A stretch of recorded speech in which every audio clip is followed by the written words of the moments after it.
오늘 우리에게 주시는 하나님 말씀 받도록 하겠습니다. 로마서 12장 1절인데요. 그러므로 형제들아 내가 하나님의 모든 자비하심으로 너희를 권하노니 너희 몸을 하나님이 기뻐하시는 거룩한 산 제물로 드리라. 이는 너희가 드릴 영적 예배니라. 이것은 살아계신 하나님의 말씀입니다. 아멘. 네, 우리 계속해서 우리가 일터에서 어떻게 하나님을 섬기고 예배하는 사람으로 살아갈 것인가에 대한 이야기를 하려고 합니다.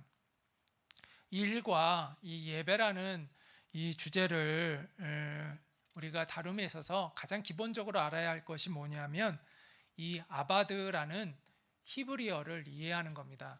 이 아바드라는 이 히브리어는 일하다와 예배하다라는 거에 동일하게 쓰이는 단어입니다. 재미있죠? 일하다와 예배하다가 같은 단어를 쓴다는 것이요. 그래서 창세기 2장 15절에 보면 여호와 하나님이 그 사람을 이끌어 에덴 동산에 두어 그것을 경작하며 지키게 하시고 할 때 이 경작하며에 해당하는 이 단어가 아바드라는 단어입니다. 그런데 출애굽기 34장 21절에 보면 너는 엿새 동안 일하고 일곱째 날에는 쉴지니 할 때 여기서 일하고 라는 단어도 동일한 아바드라는 단어를 쓰고 있습니다. 그래서 경작하다와 일하다가 같은 단어예요. 경작하는 게 일하는 거니까 당연히 이거는 연관성이 쉽죠. 근데 또 하나 출애굽기 3장 12절에 하나님이 이르시되 내가 반드시 너와 함께 있으리라. 네가 그 백성을 애굽에서 인도하여 낸 후에 이제 모세에게 하시는 말씀이죠. 하나님이 너희가 이 산에서 하나님을 섬기리니, 여기서 이 산에서 하나님을 예배하리니 라는 뜻이거든요. 섬기다, 예배하다, 여기에 쓰인 단어도 아바드라는 단어입니다. 그러니까 일하다, 섬기다 이 단어가 똑같은 아바드라는 단어를 쓰고 있다는 것이죠. 이것은 일과 예배가 분리되어 있는 것이 아니라 연결되어 있다는 것을 우리에게 암시하고 있는 것이죠. 사람들은 일을 통해서 하나님을 예배한다는 것에 대해 상상하기 어려워해요. 제가 이런 내용을 이렇게 성도들에게 이야기하면 되게 이것을 좀 잘 이해하지 못하는 분들이 많아요. 교회 안에서. 근데 그 이유는 두 가지의 이유가 있어요. 하나는 예배라는 개념이 너무 좁은 채로 있는 거예요. 고정관념이 있어요. 예배라는 고정관념이 있어요. 예배는 교회에서 목사님이 설교 듣고 그 다음에 그 대표 기도자가 기도하고 축도로 마치고 이런 종교적인 형식의 예배, 그거를 예배라고 생각하는 그 좁은 틀, 그것도 물론 예배죠. 근데 예배라는 아주 지극히 종교적인 예배라는 그 좁은 틀로만 예배를 이해하고 있다 보니까 어떻게 일터에서 예배한다는 거지? 일터에 가서 하나님 앞에 찬양하고 기도한다는 건가? 이런 식으로 일터에서 종교적인 행위를 하는 그런 것으로 자꾸 이해를 해요. 자, 또 하나, 예배를 일터에서 예배하라는 말을 이해하지 못하는 이유는 일터에서 예배한 경험이 없어요. 일터에서 예배한다는 게 뭔지를 좀 이따 설명할 건데 그런 경험이 없는 거예요. 자기가 해본 적이 없어요. 그러니까 이게 도대체 일과 예배를 같이 통합한다는 게 뭔 얘기를 하는 것인지 처음에 이해를 못해요. 이제 설명을 해드리죠. 오늘도 이제 제가 설명을 해드릴 거예요. 자, 예배에 대한 개념을 우리가 먼저 정립을 해야 되는데 예배를 영어로 worship이라고 하잖아요. 이 worship이라는 이 단어는 worth라는 가치라는 단어를 중심으로 하고 있는 거예요. 그래서 하나님께 가치를 올려드린다라는 뜻입니다. 즉 하나님께 합당한 가치를 올려드리는 거예요. 그래서 하나님께 영광을 올려드리는 거죠. 하나님께 합당한 가치가 영광을 올려드리는 거죠. 그래서 하나님을 영광스럽게 하는 것, 하나님을 영화롭게 하는 것이 예배다라고 이렇게 이 worship이라는 단어를 통해서 우리는 정의를 내려볼 수가 있죠.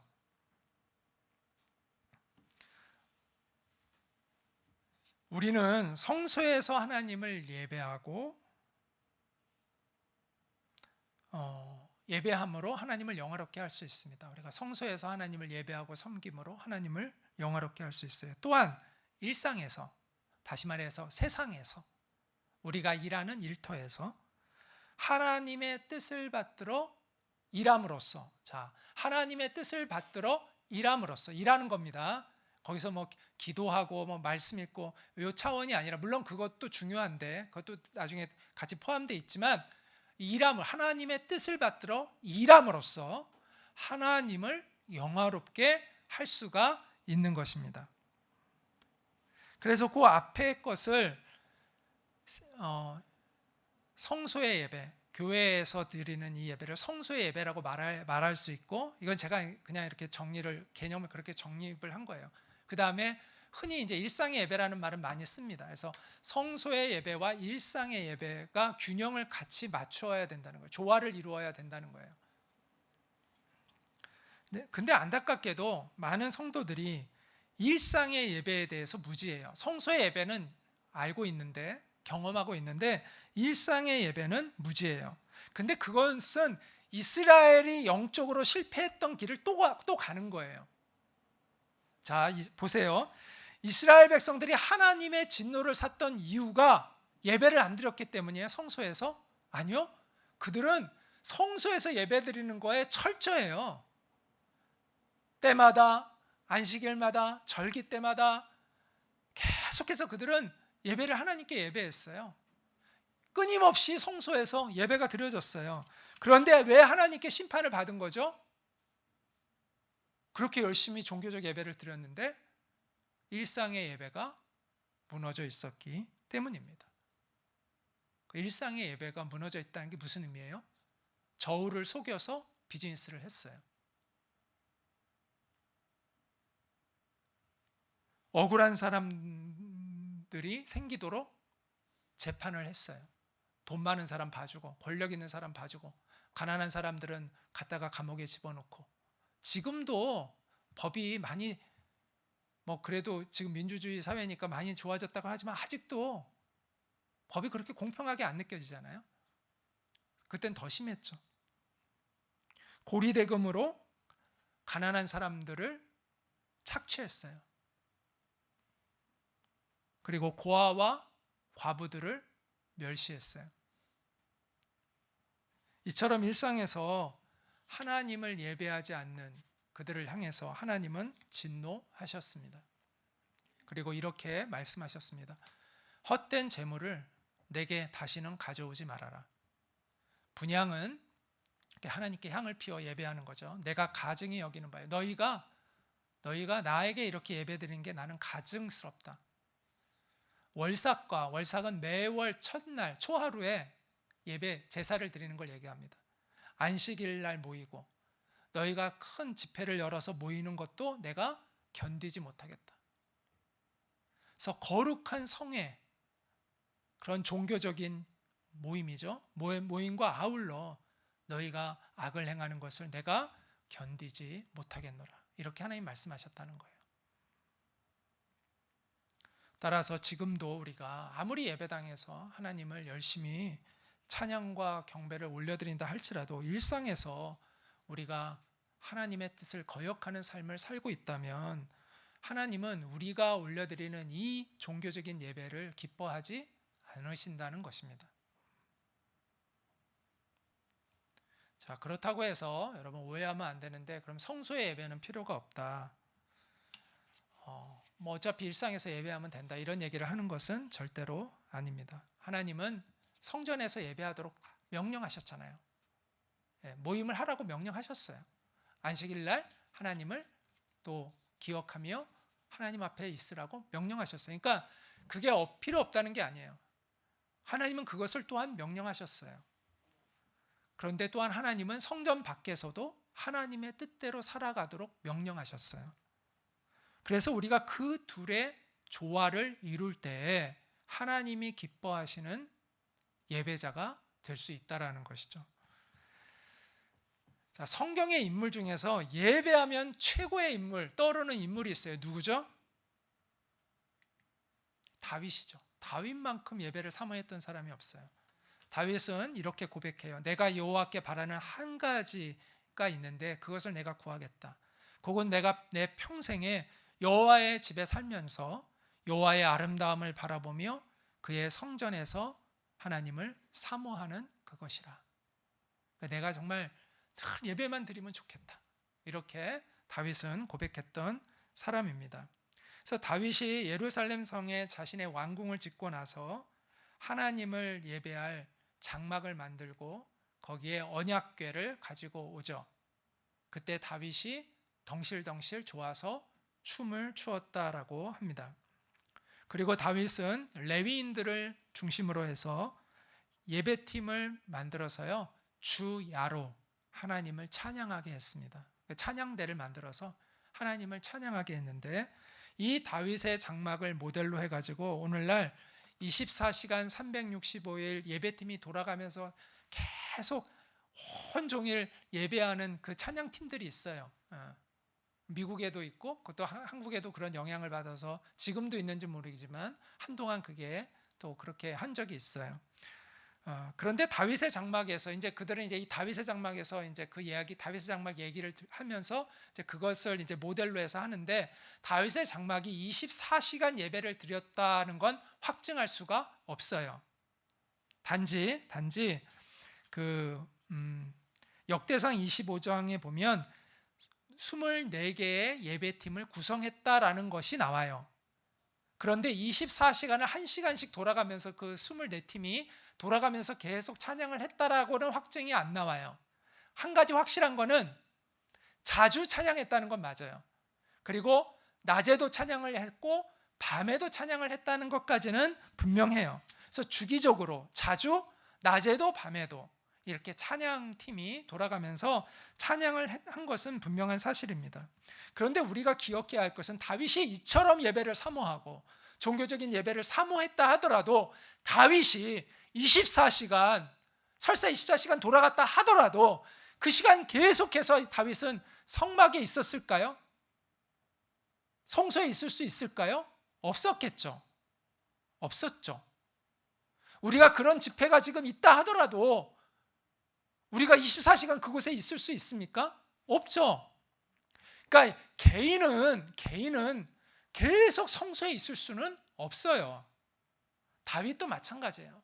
다윗도 아무리 그렇게 성소의 예배를 사모했지만 성소에 24시간 있었을까요? 아니요. 그러지 못했을까요? 일하러 가야죠. 왕의 업무를 봐야 될 거 아니에요. 그래서 왕의 업무를 보다가 지치면 또 그 성소에 가서 하나님 앞에 집중해서 예배드리다가 또 회복이 되어서 다시 나와서 또 자기의 그 직무를 하는 그런 순환적인 삶을 통하여 하나님을 예배하는 것이죠.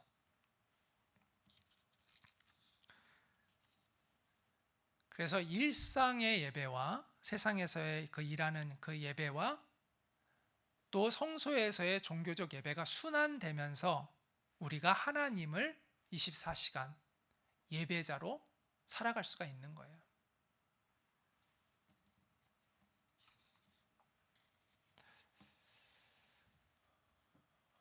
물론 물리적인 장소가 아무 때나 가면 예배할 수 있는 곳이 있다는 건 좋은 거죠. 그러나 아까도 얘기한 것처럼 우리 각 개인이 그렇게 24시간 있을 수는 없다. 우리는 일상 예배와 성소 예배의 순환을 통해서 하나님을 24시간 예배하는 예배자로 살아가는 것이 하나님이 원하시는 것이다 라는 것을 우리가 생각해 보았습니다. 자, 그러면 일상의 예배란 뭘까요? 자, 쉽게 한번 여러분에게 예를 들어 줄게요. 그럼 이제 감이 잡히실 거예요. 자, 여러분이 고객을 만나요. 그럼 고객을 수단으로 보기 쉬워요.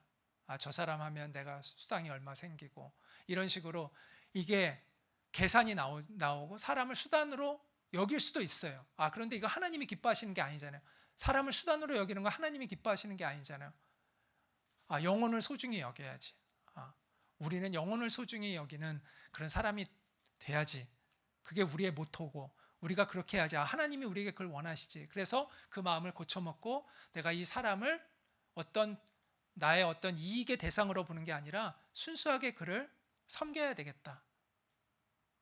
나에게 직접적인 이익이 오지 않아도 내가 그 사람을 최선을 다해서 도와줘야 되겠다. 이런 마음으로 바꿀 때 이게 하나님 받으시는 예배가 된다는 거예요. 왜냐하면 하나님의 뜻에 내가 조정해서 하나님이 기뻐하시는 것으로 선택을 했잖아요. 그게 바로 예배가 되는 거예요. 그 하나님이 기뻐하시고 영광을 받으시는 거예요. 자, 또 우리가 순간의 위기를 모면하기 위해서 거짓말들을 많이 하잖아요. 그런데 하나님이 기뻐하시지 않는구나. 내가 거짓말을 하는 건 하나님이 원하시지 않는구나. 내가 손해를 보더라도 내가 정직하게, 내가 거짓말을 하지 않고 정직하게 얘기해야 되겠다. 그래서 여러분이 손해를 감수하고 정직함을 택했어요. 그게 예배가 되는 거예요. 그럼 하나님이 기뻐하시고, 네가 나를 정말 경외하는구나. 그러면 하나님이 그것을 기뻐 받으시는 거예요. 여러분이 하나님을 영광스럽게 하는 거예요. 하나님께 존귀한 가치를 올려드린 거예요. 그러면 하나님이 기뻐 받으시는 예배가 되는 거예요. 또 누가 나를 막 욕하고 다녔어.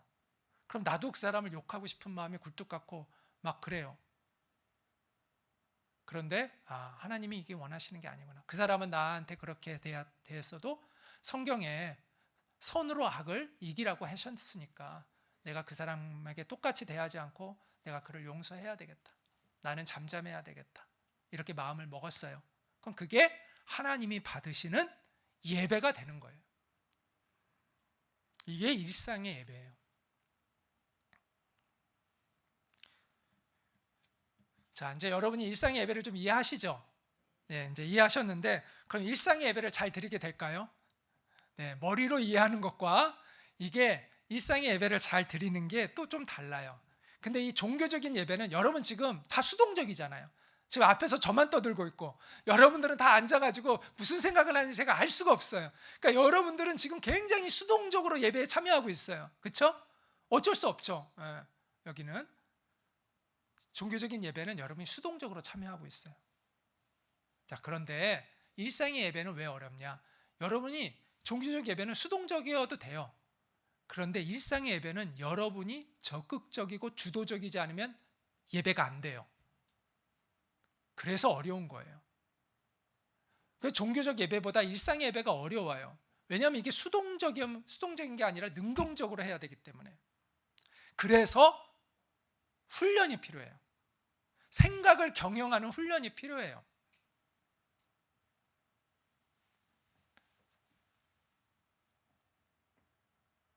그래서 생각을 경영해야 되는 거예요. 자, 어떤 생각을 경영하냐? 자, 여러분 혹시 이런 거 보신 적 있어요? WWJD라고 써놓은 거, 혹시 벨트 이렇게 손목에 이렇게 하고 다니는 거 보신 적 있어요? 이게 이제 미국에서 시작된 건데 What would Jesus do? 라는 것의 약자예요. WWJD는. 이게 무슨 얘기냐면 예수님이라면 어떻게 하셨을까라는 거예요. 그래서 이걸 보면서 순간순간 이제 욱할 때 이걸 보면서 예수님이라면 어떻게 하셨을까? 내가 누가 막 미워질 때 이거 보면서 예수님은 어떻게 하셨을까? 내가 막 상대방을 욕하고 싶을 때 이걸 보니까 예수님이라면 어떻게 하셨을까? 그러라고 이거를 만든 거예요. 이 훈련을 하는 거예요. 생각을 경영하는. 내가 어떤 일을 닥쳤을 때 예수님이라면 어떻게 하셨을까를 자꾸 생각하는 거예요. 예수님이라면 지금 이 상황에서 어떻게 대하셨을까? 이 사람을. 예수님이라면 이 사람에게 어떤 말을 하셨을까? 예수님이라면 어떤 마음으로 이 사람을 대할까? 이처럼 예수님이라면 어떻게 하셨을까를 계속해서 생각하면 그 생각의 경영, 훈련이 이루어지면 일상의 예배가 실현되기 시작하는 거예요.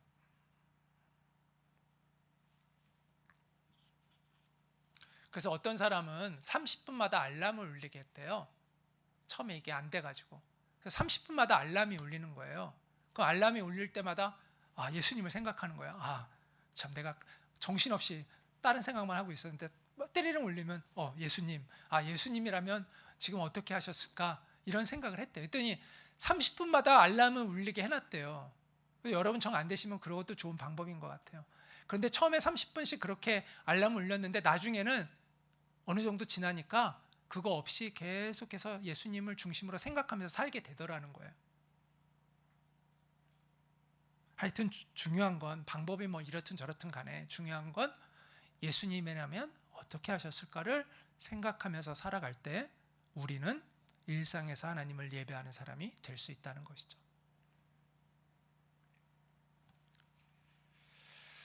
어떤 분은 이런 생각을 하실 수도 있어요. 일하다 보면 주님 있게 되지 뭐 어떻게 예수님을 자꾸 이렇게 생각할 수 있습니까? 근데 저는 그분께 이렇게 묻고 싶어요. 사랑해 본 적 있냐고. 여러분 사랑해 보신 적 있으시죠? 사랑하면 어떻게 돼요? 그 사람이 뭐 할 때 잊어지던가요? 아니요. 늘 마음에 있어요. 늘 있어요. 그래서 맛있는 거 보면 그 사람 생각이 나요. 이 사람이랑 같이 왔어야 되는데, 이 사람도 이걸 먹을 되는데, 또 멋있는 경치를 보면 그 사람이 바로 떠올라요. 늘 마음에 있는 거예요. 그리고 막 답답한 일이, 힘든 일이 생기면 다 그 사람 생각이 나요. 기쁜 일이 생기면 그 사람 생각이 나고 빨리 알려주고 싶고. 잊지 않아요. 망각하고 살지 않아요. 늘 마음속에 담아두고 있는 거예요, 그 사람을. 하나님도 마찬가지. 하나님을 정말 사랑하면 늘 마음속에 담아두고 살아가게 돼요. 그래서 매 순간순간, 중요한 순간 하나님을 자연스럽게 떠올릴 수밖에 없어요. 우리가 정말 하나님을 사랑하는데 여기서 예배 달랑 드리고 가가지고 하나님을 잊어버리고 산다, 그건 있을 수 없는 일이죠. 그거는 하나님을 아직 사랑하지 않는 것이죠. 하나님을 정말 사랑하는 사람이 되면, 그래서 저는 예배의 본질은 하나님을 사랑하는 거예요.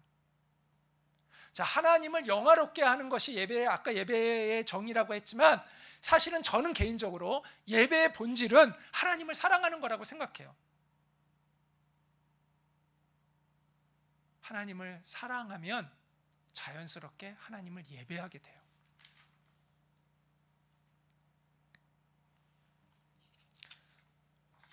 우리가 그런 하나님의 사람이 되어야 하는 것이죠.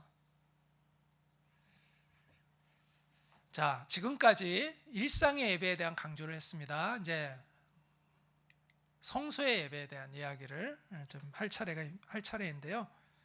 자, 성소의 예배란 구별된 장소에서 오직 하나님께만 집중할 수 있는 시간을 오롯이 갖는 것입니다. 물론 일상의 예배에서도 하나님을 예배한다고 하긴 했어요. 그런데 우리가 이렇게 교회 와서 예배 드릴 때만큼 집중력이, 농도가 지나진 못하죠. 아무래도 여러 가지 주위의 환경들과 내가 해야 하는 일들과 여러 가지 상황들이 이렇게 섞여 있다 보니까 그렇게 노력하고 그게 가능하긴 하지만, 지금처럼 완전히 집중해서 방해받지 않고 오로지 집중해서 하는 환경은 아니잖아요. 그러면 이제 이런 시간이 필요하다는 거예요. 성경은 이 세상에 대해서 이렇게 얘기하는데, 같이 한번 읽겠습니다. 이는 세상에 있는 모든 것이 육신의 정욕과 안목의 정욕과 이생의 자랑이니 다 아버지께로부터 온 것이 아니요 세상으로부터 온 것이라. 자, 세상이 이렇기 때문에 우리가 오로지 하나님께 집중하는 시간이 필요해요. 우리는 하루 종일 우리의 정신을 혼란케 하는 수많은 그런 환경에 노출되어 있습니다. 수많은 광고, 홍보물, 디스플레이, 우리의 눈과 귀를 자극하죠. 또 소비 문화, 또 향락 문화가 또한 이 사회를 지배하고 있습니다. 그래서 기도원이 산속에 있는 이유가 좀 이런 거에서 우리를 환경적으로 차단하는 역할을 하잖아요. 수도원이 필요한 이유가 이제 이런 거죠. 좀 조용히 이런 세상의 것들을 멀리해서 오로지 하나님께 집중할 수 있는 시간이 필요한 거죠. 환경이 이렇기 때문에 우리가 성소의 예배 없이는 일상의 예배를 하나님 앞에 드릴 수가 없습니다. 여러분, 기타리스트는 수시로 기타줄을 조율합니다. 기타는요, 내가 이렇게 줄 맞춰 놓잖아요. 그리고 그 다음날 그냥 아무도 안 건드렸어요. 그 다음날 또 맞춰야 될까요? 안 맞춰도 될까요? 또 맞춰야 돼요. 이게 미세하게 또 흔들려요. 그래서 또 다시 이렇게 조정을 하지 않으면 제대로 된 소리를 낼 수가 없어요. 저는 그렇다고 생각해요. 우리가 여기서 지금 이제 하나님께 여러분이 세팅을 해서 세상에 나가요. 아무리 여러분이 하나님을 예배하며 살려고 하더라도 점점 흐트러져요. 그럼 반드시 다시 정돈해서 다시 정립하는 기회가 필요해요. 그게 매주마다 와서 드리는 예배와 공동체의 나눔이에요. 이게 없으면 일상의 예배를 지속할 수가 없어요.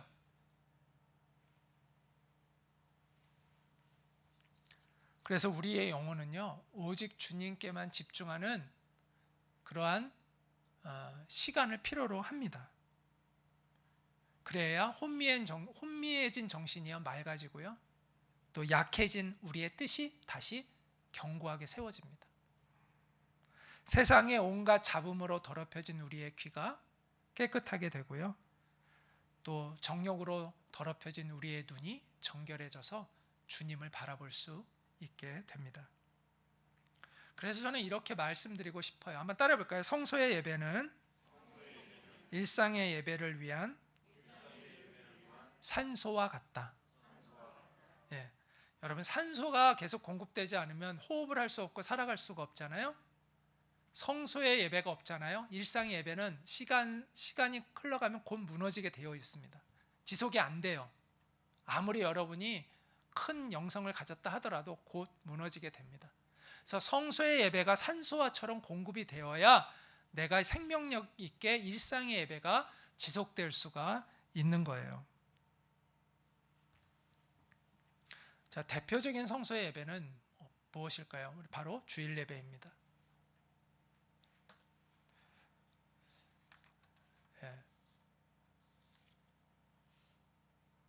여러분이 짧은 시간 안에 하나님의 말씀 앞에 설 수 있도록 제가 또한 열심히 준비하고 돕고, 그래서 짧은 시간에 아주 밀착 있는 예배를 통해서 여러분의 영혼이 하나님 앞에 다시 설 수 있도록 이렇게 예배를 돕고 있잖아요. 이 예배는 그런 역할을 하는 거예요. 그런데 이제 문제는 우리가 자주 모이지 못한다는 거죠. 그리고 아까도 말씀드렸지만 여러분이 아무리 믿음이 좋아도 뭐 매일 교회를 올 수는 없을 거 아니에요.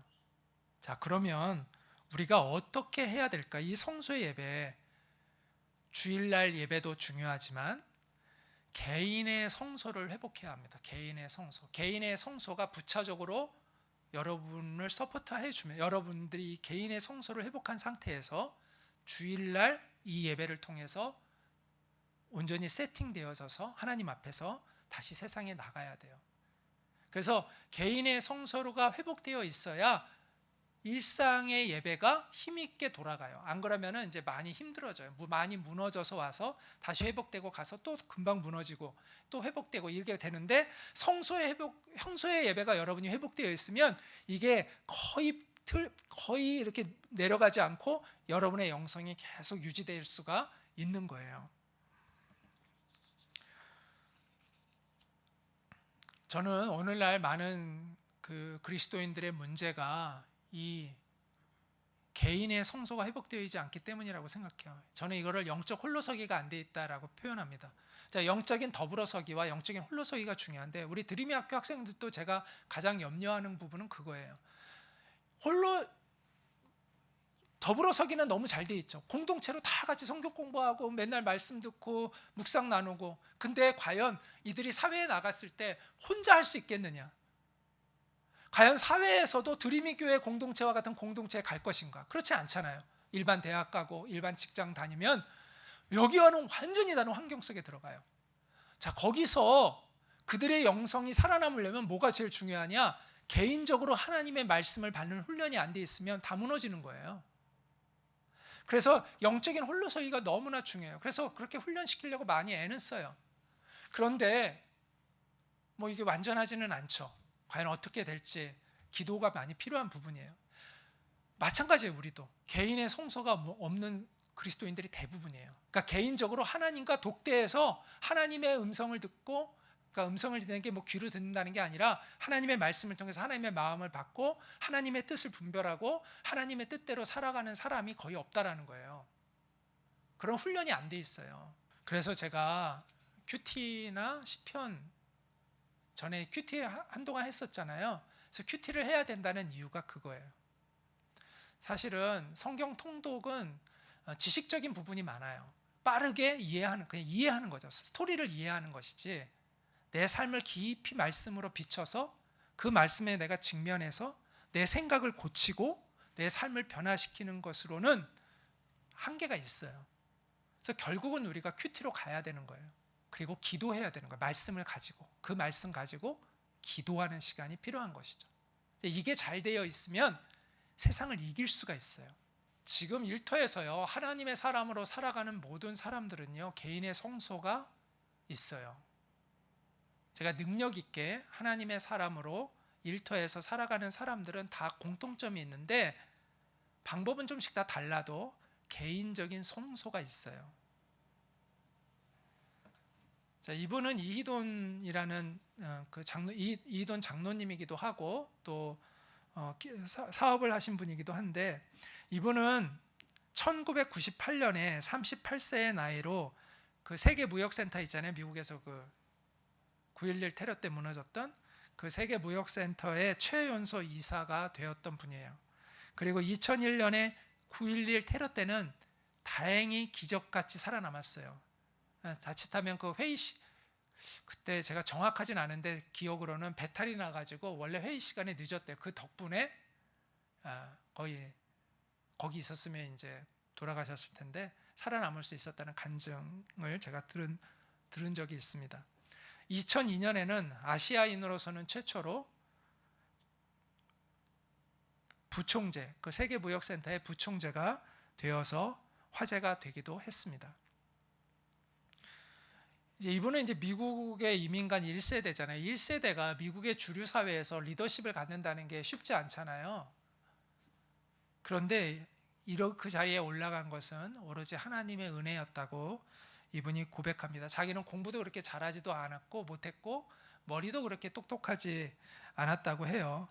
그런데 하나님의 나라를 향한 그 열정이 있었고 하나님께서 그것을 기뻐 받으셔서 자기를 이렇게 높여주신 것 같다고 이렇게 이야기를 하더라고요. 근데 이분이 재미있는 게 이제 젊었을 때 스페인으로 유학을 가는데 어머니가 공항에서 두툼한 봉투 하나를 주더래요. 그래서 자기는 여기에 돈이 들어있는 줄 알고 좋아했는데 딱 열어봤더니 돈은 없고 편지만 쓰여져 있더래요. 근데 편지 끝에 뭐라고 써있냐면 너희 조상의 하나님께서 너를 도우시리라 이렇게 되어 있더래요. 돈을 아무리 봐도 돈이 없더래요. 그래가지고 자기가 거의 무일푼으로 유학 생활을 시작을 했대요. 그래서 많이 고생을 했대요. 근데 그러면서 오히려 이제 하나님만 바라보면서 그 유학 생활을 견뎌내면서 어쨌든 잘 거기를 마치고 또 이제 미국으로 가게 되고 거기서 이제 교수 생활을 하게 되고 그러다가 또 이제 이렇게 세계 무역센터의 부총재까지 되게 되었습니다. 근데 이분이 부총재니까 세계 대통령들이랑 통화하고 장관들이랑 통화하고 또 세계 여러 나라를 통화하려다 보니까 새벽 3시 반에 일어난대요. 외국 시차가 있어가지고 외국이랑 통화하려면. 그래서 새벽 3시 반에 자기가 일어나는 스케줄을 가지고 매일 그렇게 사는 거예요. 근데 자기가 반드시 지키는 시간이 있대요. 4시 반부터 7시까지 큐티하고 기도하는 시간. 어디에 있든 집에 있을 때는 교회에 가서 새벽 기도를 드리고 그렇지 않을 때는 항상 자기가 있는 그곳에서 항상 4시 반부터 7시까지 기도하는 시간을 가졌대요. 하루는 교회를 다니지 않는 직원이 자기가 이제 교회 아침마다 새벽에 가서 기도하고 이러는 걸 아니까 그렇게 묻더래요. 하나님께 기도하면 정말 응답이 되냐고 묻더래요. 그래서 그 사람이 이제 정색을 하고 그 직원에게 이렇게 이야기했다고 합니다. 당신 나 얼마나 바쁜지 잘 알지 않냐? 잘 알죠. 그러면 내가 바보가 아닌 다음에 기도하면 아무 소용이 없는데 내가 그러면 그렇게 매일 기도하겠냐? 그랬더니 고개를 끄덕끄덕 거리더니 그 사람도 이제 교회를 다니기 시작했다고 이야기하더라고요. 여러분, 정말 능력 있는 모든 사역자들은 다 그런 개인의 성소를 가지고 있어요. 안 그러면 살아갈 수가 없어요. 그렇게 얼마나 치열합니까? 얼마나 정신이 없습니까? 근데 거기서 믿음으로 살아간다는 것은 그런 하나님과 독대하는 시간이 없이는 살아갈 수가 없어요. 그래서 우리가 이 비즈니스 현장에서 믿음의 사람으로 우뚝 서려면 개인의 성소를 회복해야 합니다. 가장 결정적인 일의 승패는요, 그 일터에서 그 현장에서 이루어지는 것 같지만 표면적으로 보면 그런 것 같지만 실상은 개인의 성소에서 이미 결정이 되는 것입니다.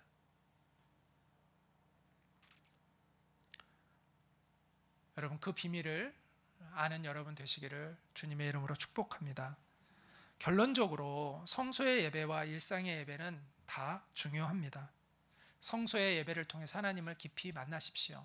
주일 예배, 그리고 여러분이 개인적으로 갖는 그 성소의 예배를 통해서 하나님을 깊이 만나시기를 바랍니다. 시편 150편 1절은 성소의 예배를 이렇게 표현합니다. 성소에서 하나님을 찬양하며, 성소에서 하나님을 찬양하라고 이야기를 합니다. 구별된 시간, 구별된 장소에서, 그러니까 방해받지 않는, 오롯이 하나님께만 집중할 수 있는 그러한 시간과 그러한 장소를 갖는 것은 굉장히 특별합니다. 그리고 그 시간은 우리의 영혼이 조율되어지는 시간이에요. 하나님 앞에서. 기타가 제소리를 내려면 조율이 돼야 제소리가 나잖아요. 우리가 그리스도인다운 삶을 살아가려면 하나님 앞에서 조율되어져야 되는 거죠. 우리의 영혼이. 그게 성소의 예배를 통해서 이루어지는 거고요. 그 다음에 일상의 예배가 로마서 12장 1절, 우리가 아까 맨 처음에 읽었던 말씀이죠. 너희 몸을 우리가 몸으로 살아가는 이 삶을 얘기하는 거예요. 하나님이 기뻐하시는 거룩한 산 제물로 드리라. 하나님이 기뻐 받으실 만한 그러한 삶을 살아라. 이는 너희가 드릴 영적 예배니라. 우리가 몸으로 삶으로 드려지는 이 예배가 하나님이 받으시는 영적인 예배다라고 이렇게 말씀하고 있습니다. 이런 사람이 있어야 일터가 변하는 거예요. 이런 사람이 있어야 하나님의 뜻이 그곳에 일어나는 거예요. 이런 사람이 있어야 우리가 살아가는 그 삶의 각 영역마다, 교육이면 교육, 정치면 정치, 경제면 경제, 뭐 예술이면 예술, 거기에 하나님의 정의와 하나님의 공의와 하나님의 아름다움이 드러날 수가 있는 거예요. 그런 사람이 없잖아요. 그러면 하나님의 역사는 세상에 나타나지 않게 되죠. 그런 사람들이 세상 곳곳에 있어야, 거기서 복음의 빛을 비추어야, 거기서 하나님의 말씀대로 살아가는 사람들이 있어야 그곳에 하나님의 나라가 임하는 것이죠. 그러므로 예배 회복 운동과 일터 회복 운동은 같이 가야 합니다. 성소의 예배와 일상의 예배는 같이 가야 하는 것이죠. 자, 한 가지만으로 되는 게 아니에요. 저는 이렇게 결론을 내리고 싶어요. 일상의 예배는 성소의 예배가 없다면 유지되어질 수 없고, 그러니까 산소와 같다 그랬잖아요. 성소의 예배는 유지될 수가 없는 거예요. 일상의 예배가 유지되려면 성소의 예배가 있어야 돼요. 그리고 성소의 예배는 일상의 예배가 없다면 완성되어질 수 없다는 거예요. 자, 우리의 지금 이 종교적 예배는 미완성으로 여러분이 가시는 거예요. 그럼 내일부터 여러분이 이 예배를 완성해 가는 거예요. 일터에서. 그래야 하나님이 받으시는 예배가 되는 거예요. 이 일상 예배와 성소의 예배를 균형 있게 잘 조화시켜가는 여러분 되시기를 바랍니다. 그래서 여러분의 삶 자체가, 여러분의 존재 자체가 하나님이 기뻐 받으시는 그런 예배자가 될 수 있기를 주님의 이름으로 축복합니다.